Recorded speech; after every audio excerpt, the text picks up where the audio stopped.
السلام علیکم ناظرین، یہ کہانی نمازی اور شیطان کے بیچ کی کہانی ہے۔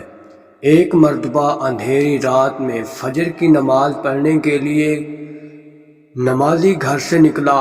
اندھیرے کی وجہ سے اسے ٹھوکر لگی، وہ منہ کے بل کیچڑ میں گر گیا۔ کیچڑ سے اٹھ کر وہ گھر واپس آیا۔ لباس تبدیل کر کے وہ دوبارہ مسجد کی طرف چل دیا۔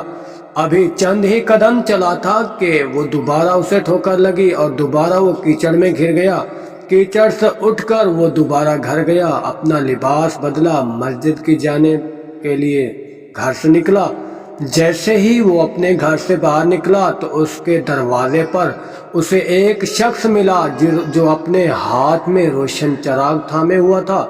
چراغ والا شخص چپ چاپ نمازی کے آگے مسجد کی طرف چل دیا۔ اسی مرتبہ چراغ کی روشنی میں نمازی کو مسجد پہنچنے میں کوئی دشواری کا سامنا نہیں کرنا پڑا۔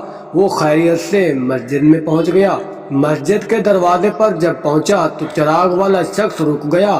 نمازی اسے چھوڑ کر مسجد داخل ہو گیا، نماز ادا کرنے لگا۔ نماز سے جو ہی فارغ ہو کر وہ مسجد سے باہر آیا تو وہ چراغ والا شخص اس کا انتظار کر رہا تھا تاکہ اس نمازی کو چراغ کی روشنی میں گھر چھوڑائے۔ جب نمازی گھر پہنچا تو نمازی نے اجنبی شخص سے پوچھا، آپ کون ہیں؟ اجنبی بولا، سچ بتاؤں تو میں ابلیس ہوں۔ نمازی کی حیرت کی انتہائی نہ رہی۔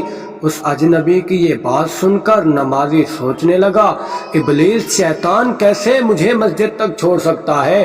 اس کا تو کام ہے لوگوں کو بہکانا۔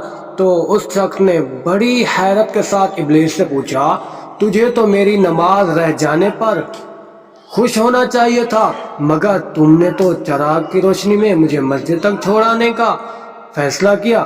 ابلیس نے جواب دیا کہ جب تمہیں پہلی ٹھوکر لگائی اور تم لباس تبدیل کر کے مسجد کی طرف پلٹے تو اللہ تعالیٰ نے تیرے سارے گناہ معاف فرما دیے۔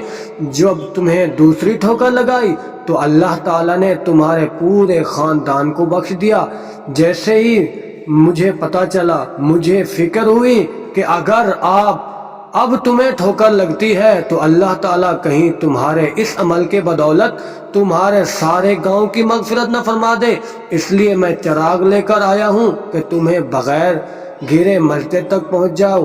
اس لیے اسی شخص نے جیسے ہی یہ بات سنی تو اس نے اللہ تعالیٰ کی بارگاہ میں اپنا سر جھکا کر اللہ تعالیٰ کا شکر ادا کیا۔